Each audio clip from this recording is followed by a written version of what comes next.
बिस्मिल्लाहिर्रहमानिर्रहीम। अस्सलाम वालेकुम। इस उम्मीद के साथ कि आप सब खैरियत से होंगे। एक बुजुर्ग रबी बिन सुलेमान हज के लिए पैदल काफले में शामिल थे कि उनका काफला पड़ाव के लिए कूफा शहर के पास रुका और वो जरूरत की चंद अशिया लेने के लिए शहर की तरफ रवाना हुए। वो रास्ते में देखते हैं कि एक मुर्दा खच्चर पड़ा हुआ है और एक औरत उसके गोश्त के चंद टुकड़े काट रही है। उनके दिल में तजस्सुस पैदा हुआ कि ये औरत ऐसा क्यों कर रही है और वो वहां रुक गए। उसने चंद गोश्त के टुकड़े लिए और वापस अपने घर की तरफ चल पड़ी। ये उसके पीछे पीछे हो लिए। वो अपने घर में दाखिल हुई। उसके घर के अंदर 4 लड़कियां उसका इंतजार कर रही थी। इसने वो गोश्त उनको दिया और कहा कि पकाने के लिए चूल्हे पे चढ़ा दो और उन लड़कियों ने ऐसा ही किया। ये देखते रहे। उसके बाद इन्होंने उसको आवाज लगाई कि आप ऐसा क्यों कर रही हैं, आप ऐसा नहीं कर सकती, ये हराम है। उस औरत ने जवाब दिया, आप कौन हैं? इन्होंने कहा, मैं एक परदेसी हूं। फिर उसने कहा, हाँ मैं जानती हूं कि हम ऐसा नहीं कर सकते, लेकिन हमारी मजबूरी है, हम सैयद हैं, हम किसी के आगे हाथ नहीं फैलाते और पिछले 4 दिनों से हमने खाने के लिए कुछ नहीं देखा, इसलिए मुझे मजबूरन ये करना पड़ा। वो कहते हैं कि उसका ये कहना था और वापस मैं अपने काफले की तरफ रवाना हो गया। मैंने अपने काफले वालों को बताया कि मैं इस साल हज पे नहीं जा रहा हूँ। उन्होंने मुझे मनाने की बहुत कोशिशें की, लेकिन मैं ना माना और वो चले गए और मैं अपना जरूरी सामान लेकर बाजार की तरफ निकल पड़ा। वो कहते हैं कि मेरे पास 600 दिरहम मौजूद थे। मैंने 100 दिरहम का आटा और जरूरी राशन लिया और बाकी 500 दिरहम उस आटे के थैले में रखकर दोबारा उस औरत के घर पहुंच गया और वो सारा राशन उसके हवाले कर दिया।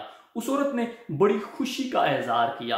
वो बहुत खुश हुई और मुझे बेतहाशा दुआएं देने लगी। उसके बाद मैं वापस अपनी आरामगाह की तरफ, जहां हमारा पड़ाव था, वहां पहुंच गया कि काफले वालों का इंतजार करूं। जब वो हज करके वापस आएंगे उनकी दुआएं लूंगा और उनके साथ वापस अपने घर चल पड़ूंगा।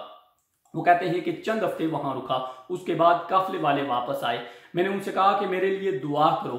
वो कहते हैं कि आप कैसे हमसे पहले इतनी जल्दी यहाँ पहुंच आए? मैं हैरान हुआ। वो कहते हैं कि आप मेरे साथ थे, आपने हमारे साथ हज किया है। आज आप मक्का और मुकरमा मदीनतुल मुनव्वरा में हमारे साथ साथ थे।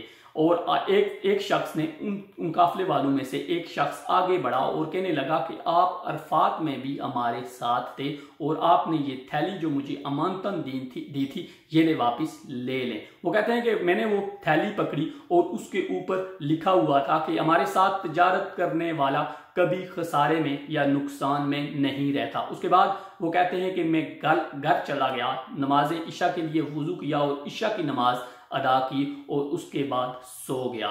इसके बाद नबी आखिरुज़्ज़मा अलैहिस्सलातु वस्सलाम मेरे ख्वाब में तशरीफ लाए।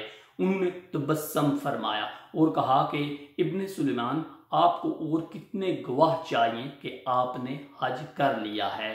जब आपने उस औरत की मदद की, अपना सारा सरमाया, अपना हज उस पे निछावर किया, तो अल्लाह ताला ने उसी वक्त एक फरिश्ते की ड्यूटी लगाई जिसने आपकी जगह हज किया है और क़यामत तक आपकी जगह हज करता रहेगा। और वो जो थैली उस शख्स ने आपको दी थी, उस थैली में आपने 600 दिरहम उस औरत को, जो मेरी औलाद थी, उसको दिए थे। उस थैली में 600 सोने की अशरफियां मौजूद हैं। वो कहते हैं मेरी आंख खुली, मैंने उठकर देखा, वो थैली खोली तो वाकई उसमें 600 सोने की अशरफियां मौजूद थी। इस साल रमजान आ गया है। ये रहमतों और बरकतों वाला महीना है। इस महीने में अमीर लोगों के पास एक बार फिर मौका होता है कि वो गरीबों की मदद करके अपने उम्रे और हज के रखे हुए पैसों को, जो सरमाया वो लगाकर हर साल उम्रा और हज करते हैं, वो जो है वो इस साल अपने गरीबों की मदद करें, अपने ज़रूरतमंद भाइयों की मदद करें। और इसमें बेशुमार ऐसे दाएं बाएं सफ़ेद पोश लोग हैं जो सैयद जाते हैं और उसके अलावा भी आम सफ़ेद पोश लोग जो किसी के आगे हाथ नहीं फैलाते। उनको ढूंढें, उनको चुन चुन कर ढूंढें और उनकी मदद करें, अपनी दुनिया और आखिरत बेहतर करें।